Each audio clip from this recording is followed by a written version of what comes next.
Living Local presents Biz Buzz 413 with your host, Jill Munson. And before we get started with today's episode of Biz Buzz 413, a couple quick thank you shout outs. Tiger Web Designs, thanks for making us look awesome on the World Wide Web. A thank you to my company, Pop More, confidence coaching and training done differently. And of course, a huge thank you to livinglocal413.org. Welcome into the latest edition of Biz Buzz 413. I'm your host, Jill Munson, and as I hope you're aware, this is a part of Living Local 413. It's an initiative founded by local entrepreneur and good friend Bill Cole. And we really, together, him in particular because he founded it, but me now just because I'm a lover, we have a mission to fuel local success through innovative strategies, meaningful connections, and really finding accessible resources for businesses in our community. And so we created Biz Buzz so that we can talk to the who's who's and the what's about the hot things going on in our community. And that's what we're doing. We're bold entrepreneurs. We've got seasoned experts, community leaders, emerging champions. We're doing a new series called Behind the Biz Card. Get it? And so we're talking to the great people and kind of digging into who they are. Like, what do they like for breakfast, right? I don't know. I come up with all sorts of wacky questions. So if you know someone that you think should be featured on Behind the Biz Card, or you think of a topic that's just really been eating at you as a business owner, or your business is doing something really cool and special and you want to share about it, make sure you reach out, email me, because I can't be all over 413. So I need to know. So bizbuzz@livinglocal413.org is how you get hold of me. And today I've been waiting and teasing this topic because it is the big topic, I think, that is everywhere across the globe.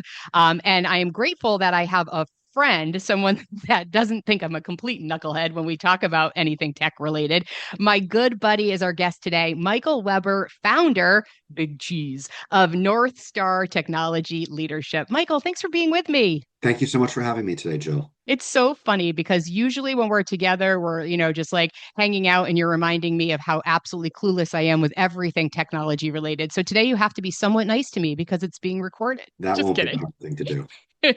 Well, before we jump in, I mean, I always turn to you when I don't understand something tech. But in general, can you tell me a little bit more about North Star Technology Leadership and your background? Like, what gives you the sort of experience to talk about the subject matter of technology? And today, in particular, what we're talking about, artificial intelligence or AI. Yeah, sure. Thank you so much again for having me. So, with North Star, I had a technology career a long time ago, and then my wife and I moved out into the 413 area about 20 years ago, and I bought a manufacturing company, and we successfully ran that for 20 years until I got to do an exit last year in 2024.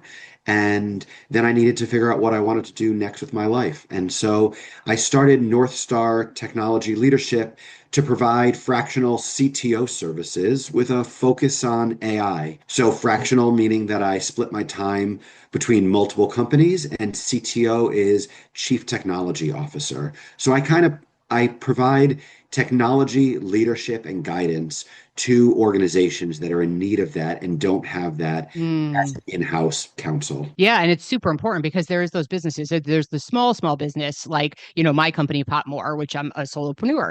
And then there's giant companies, right? Like, here we have, like, say, Bay State, that, and they have their, own IT, crew. But then there's quite a few companies right here in the 413 that are in that middle ground, and they don't have someone, but they can't take someone on full time. So you supplement in there. And the big thing you mentioned is this leadership and this guidance. And I think that leads us into the conversation about what everybody, I think, is talking about in tech right now, which is artificial intelligence, AI. I think you'd have to live under a rock to not have at least that vernacular, right? Like you hear AI, but most people don't exactly understand it. And they're confusing it a little bit because I hear people say, oh, yeah, I use ChatGPT. And I'm like, oh, okay, but that's the Kleenex maybe of AI. So will you do me the favor of, and talk to me like I'm a 5-year-old, Michael, but what's the 30,000 foot explanation of what artificial intelligence is? Yeah, sure. So artificial intelligence, it refers to computers that can perform tasks that typically require human intelligence. So includes things like learning from data, Hmm. recognizing speech or images, understanding language, and making decisions. So you can kind of think of it as a technology that can analyze, predict, and automate tasks. And a lot of times it does these things faster and more accurately than people can do it. But it also then frees those same people to focus on things that require creativity or empathy or other things that the computer just is unable to replicate. Yes. And that's, so I literally, and you and I think have been talking about this as a broad topic for at least the past year together. And I have, some people in my life who are anti AI 100%, like it's the devil. And then I have people who are fully invested, integrated AI, right? And then those who live in the middle. And I just wrote a blog for the Massachusetts Business Network. And in it, I said, I was watching a webinar and it was about AI. And they said, the wave is coming and you can either ride the wave or get knocked over by it, but you can't stop the wave from coming. And it was funny because as I was writing this blog, I just got back not too long ago from a vacation with my nephews at the beach. And let me tell you, boogie boarding with a 13-year-old, those waves come and they knock you down if you are not prepared. So that's literally like the best metaphor I can think of because we can't stop the AI from coming. We just need to figure out how to incorporate it into our companies, right? Is that a good analogy from your perspective? Yeah, I think it's a great analogy. I usually use the genie in a bottle, right? Once the genie's Mm, out, you can't put him back. But the wave analogy works as well, right? It is here, it is the reality, and people need to embrace it and understand it and play with it. And they can't really break it. So it's more about playing with it and learning what it can and can't do. And it doesn't do everything perfectly, but the things it does do and it does do well are amazing. And the amount of time that it can free you up for is just so powerful and enabling. Let's talk a little bit about like the local businesses, especially somebody who's listening right now who's like, they're a little bit frightened by what it's going to do for local business and the idea that, the buggy whip maker will be out of the job when the car comes along, right? So, how can a small business that's in existence right now benefit from AI in your opinion? Because this is a broad topic. Yeah, absolutely. So I think what's so amazing about technology, as both a good thing and a bad thing, is that all of these technology companies have switched to this SaaS model, which is software as a service. And so by doing that, it makes it much easier because you no longer have a $50,000 sign up fee and then it's $10,000 a year in maintenance for these software programs. Instead, it's $20 a month to have access to these tools to do things, or maybe it's a little bit more than that, or whatnot, but it's never a gigantic initial investment. And so for a small business, that's an important thing to understand that you can have access to these same tools that these international corporations can have, and yours might Mm, work a little bit differently, but it gives you the ability to look around your office and say, what are things that we can automate in this location? I was talking with a small business recently about automating some of his phone system. He runs a vending machine business. And so okay. on it. They take credit cards. And so people would call in to complain when the credit card transaction went through and they didn't get their food from the vending machine. And it was driving his staff crazy because the credit card machine was smart enough to know that the transaction, the item was not delivered from the vending machine. So the credit card automatically refunds the money. But his staff gets stuck all day long taking calls from angry customers saying, it stole my money and I didn't get my money and I didn't get my thing. And he's just like, I would love an AI to be implemented to answer these phone calls in a kind and compassionate way, but just to say the same thing, which is it's going to be okay. The machine automatically realizes that you did not get the item that you wanted from the vending machine, and your credit card will automatically be refunded in the next 24 hours. So Well, he's a small business, and to implement something like that is not ridiculously expensive, but the amount of mental energy he can free for his staff is a huge lift for him because the staff doesn't like getting yelled at by all of these customers that are just angry. right. That's not a good way to spend the day. I don't know about you, but It's not a good way to spend a day. It's not, and he's not looking to fire any employees. He's just looking to allow them to be more efficient and to do things that are more rewarding for themselves and their business and not have to get stuck with dealing with customers where the problem has already been solved, but he still needs a phone number to address those people. Well, and let's talk about that, right? Because I think that's one of the fears, right? And I think this is for the employees that are listening, right? Is AI is going to steal my job, right? And so when I'm not here doing BizBuzz, I work for Chick Media part time as the associate director of marketing, and it is somewhat scary when I'm in a creative space, right? So can I just be replaced by whatever this different AI platform could be. So what do you say to the employees that are listening that are afraid that artificial intelligence is going to replace them and their job? Sure. So, I mean, there's a few different ways I can address this. First of all, there's a great phrase, which is you won't be replaced by AI, you'll be replaced by somebody that can use AI. So Uh, that's one thing to say.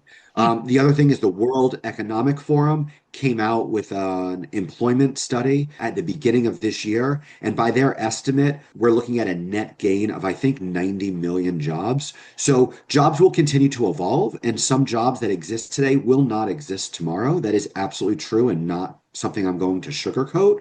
But the jobs will continue to evolve. Humans are still needed to be in the loop and involved in the process. Yeah, I think, that's where the fascination comes in for me, right? I mean, in full transparency, I was like, I don't like this at first. Like it scared me. But then I realized, and I'll use this example, and I would love for you to share other examples, of what people that are listening can use AI, tangible things that they might be able to do. So I'll share one to start. What I've used AI for is I have severe ADHD. And if I'm looking for a statistic, let's say, to be able to include in a speech that I'm writing for someone, if I go to the traditional, Google and I type it in and I search, I'm going to get, my search engine page that's going to have my 10 results. But when I click on that, there's going to be other links within and other links within, and I go down this massive ADHD rabbit hole. So I found that by using different AI platforms that I've started to incorporate, if I ask the question and I get those results, I can then further verify the research, because I always like to make sure sometimes you get old stuff and I like to make sure it's current, but I get the chance to avoid the rabbit hole. So for me, as an employee, I'm saving my employer time because I'm not going down that rabbit hole. And then as my, owning my own business, it saves time, which makes me more efficient. So that's one example I can think of a benefit as both an employer on my own business and an employee. What do you think are some other like real tangible? You offered the example of the credit card vending machine scenario. Have you seen others that are, relatively, I don't want to say easy, but simpler to explain and implement that a business owner listening might want to look into? Absolutely. So, I mean, again, if we think about keeping humans involved, but just making them more efficient, and you think about what you do during the day and what kind of tasks you're doing that are not a core part of your job, but take up a lot of time. So, here's an easy one, which is creating a PowerPoint deck for a Oh, presentation, yeah. either internal or external, right? People do that all the time. There's an amazing tool called Gamma. App. And if you go there, it will create a PowerPoint deck for you, either by using AI to create it from scratch if you just put in a prompt, or if you created an outline that you like, and now you just have to build out the deck and you need it to look pretty, you can feed that outline right into Gamma and it will generate a PowerPoint deck for Hmm. you. So that's a really easy, low-hanging fruit. It has a free version that's good for, I think, 8 slides, or you can pay for it and it's $20 a month and it will generate more slides than that. But you can use that to create PowerPoint decks. And when you start to think about the amount of time you spend building out your PowerPoint presentations, it doesn't take very long to say, you know what, $20 is money very well spent to justify me not having to do this. And then you have some tweaking to do. I always say with people, when you have AI doing work for you, you need to read through it. You can't just submit it blind, but it takes care of so much of that heavy lifting so A quickly thousand that it percent. makes it so efficient. Yeah, no, and I don't mean to cut you off, and that is a key piece. I want people to understand too, right? Because I remember I put something through AI to make sure I had written an article, and I wanted to make sure that it was like really succinct, that it read well, if you will. So I sent it through kind of Sure. like a draft checker, if you will, and it spit out a version that was was fine. It didn't make, fortunately, I'm a decent writer, so it didn't make too many changes. But one of the things it did was it updated some of the dates. And I don't know why, but it incorrectly put. So, like, let's say it was trying to say, Friday, July, 1st. It ended up saying Thursday, July 1st. For some reason, it was like associating with an old calendar or something in its AI brain. Sure. And thankfully I caught it, right? Because that would make me look very silly when I outputted it. And so, I've seen where I've received an email and at the beginning of it, it says, below is an email for this. And I'm like, oh, the person didn't erase the prompt at the beginning, like you gotta, human element cannot just go away. You gotta still have brain cells in order to participate in AI. Wouldn't you agree? Absolutely, right. And so it is. It's about people taking responsibility and trying to do their jobs more efficiently and offload some of these tasks to be more efficient. But then, as you said, you have to read the work that's being generated and understand it and clean it up to make sure that it fits what you need. And hallucinations are sadly still a real part of AI in terms of it making mistakes and confusing Thursday, July 31st this year with Wednesday, July 31st, when that's not the reference you're talking about. So taking that responsibility and being aware of it is an important part of using these tools. I like that word. It's probably like become the hallucination. I didn't know that was the word for it, but that's kind of funny. Of course, we're going to run short on time, and I do have two questions left, so I'm just going to ask them, and everybody's just going to have to suffer. No, hopefully they're having fun and they think this is interesting. One question I have, because I get this a lot, and I guess I don't know how to answer it, is I hear from people that the reason that they don't want to use an AI resource is because it's stealing content from others. So the training of these models did steal that content. That is correct. And there are lawsuits that are underway where they're trying to figure out what's going to happen with that in terms of financial payback to the people that they stole that data from. So the AIs learn from reading content. And in order for them to have gotten enough content, they did need to break the terms of service with the New York Times or the Wall Street Journal or any data source that they could get their hands on in order for them to consume all of that data. So yes, they did do that. Yes, those creators know it. Yes, they are suing and they are trying to come up with some form of proper payment for that. In terms of data for you, right, when you're asking it to generate something, it is literally guessing the next word. So if we just talk about text, not about an image, but if we just talk about text, it is literally guessing the next word. If you ask it to write you a paragraph, why Springfield, Massachusetts is the best city in America, okay? It's going to do its research internally, and then when it generates that paragraph for you, it is generating every single word one at a time until it has built out a paragraph by guessing. So it is not providing you stolen context. That is part of why it's so hard to identify what is AI. Now, some people are better at identifying it than others because I used to receive emails from my friend Jill and they read one way and now they read very differently. And so maybe she's using AI. But if I never received an email from Jill before and she sent me an email from that AI had generated and written, I probably wouldn't know because it just kind of would exist there and I wouldn't have previous context with my conversations from Jill to know that. But because it's guessing every single word, it's not stolen content because it created it. Yeah, no, like literally I just had an aha moment because it's not like lifting up. So if that question, right? Why is well, we all know why Springfield, Massachusetts is the best. No, I'm just kidding. The rest of the 413 is awesome too. But that question, it's not like lifting that paragraph from, say, a Republican article. It's giving me a word from here, a word from there, a word from here, because it's taking all of its knowledge and putting it together. So that kind of wakes me up a little bit to that. Correct. So okay. Right. So that's how it's generating that information in an original way for you. And that unique response. So if I ask that question and you ask that question to the same, we'll use ChatGPT as a for instance. You ask the question, I ask the question, we're most likely going to get different, albeit probably similar because the question is a singular question, but we're not getting cookie cutter responses because it's building them uniquely for our question. That is correct. Comparing that to when you do a Google search, if we both ask that question, it's going to point us to the same article that's going to support that claim. And that's really a core difference between Hmm. AI and your traditional Google search. Interesting. All right. Man, I literally could talk to you for well, we know because I could talk to you for days anyway because I love you. But I could talk about artificial intelligence with you. But I want to ask you one final question because I think this is really important for the businesses listening, business owners, be it, small businesses, medium, and our large companies and nonprofits that are listening.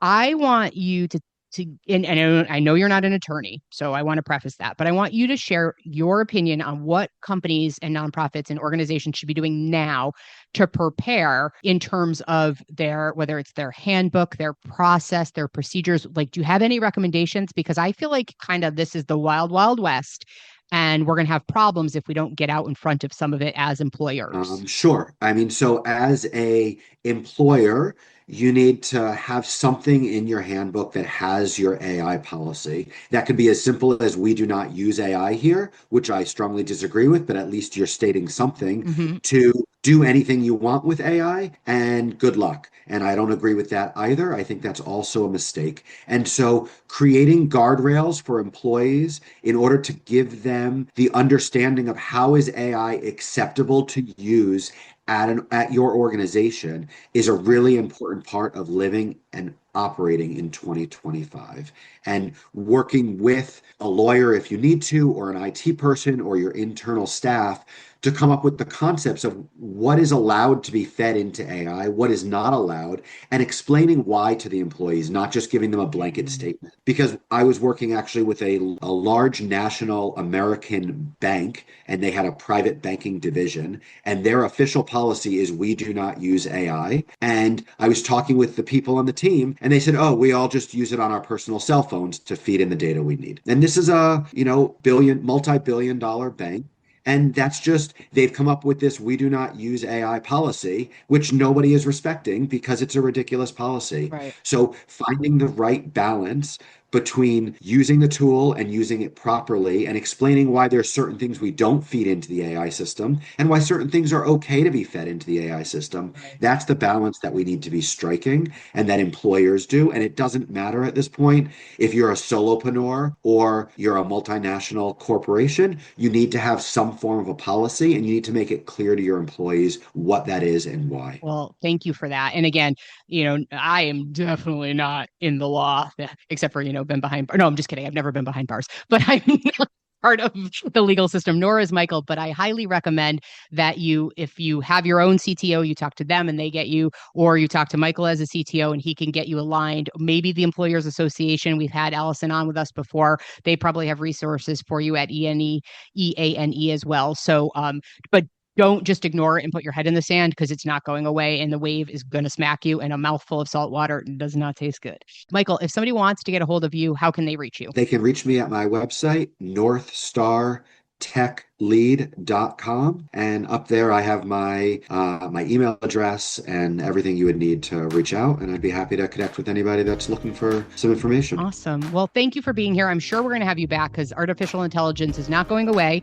It is always going to be evolving, and I'm always going to have questions. So this is BizBuzz 413, and I'm your host, Jill Munson. I do so much appreciate you listening today. I invite you to keep tuning in because we're going to keep having these conversations, but I want to have the ones that you want me to have. So make sure you tell me what you're interested in learning about. You can do so by emailing me right here at BizBuzz. The email is bizbuzz@livinglocal413.org.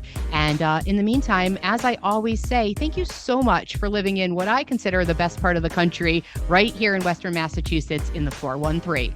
Biz Buzz 413 was brought to you by Living Local.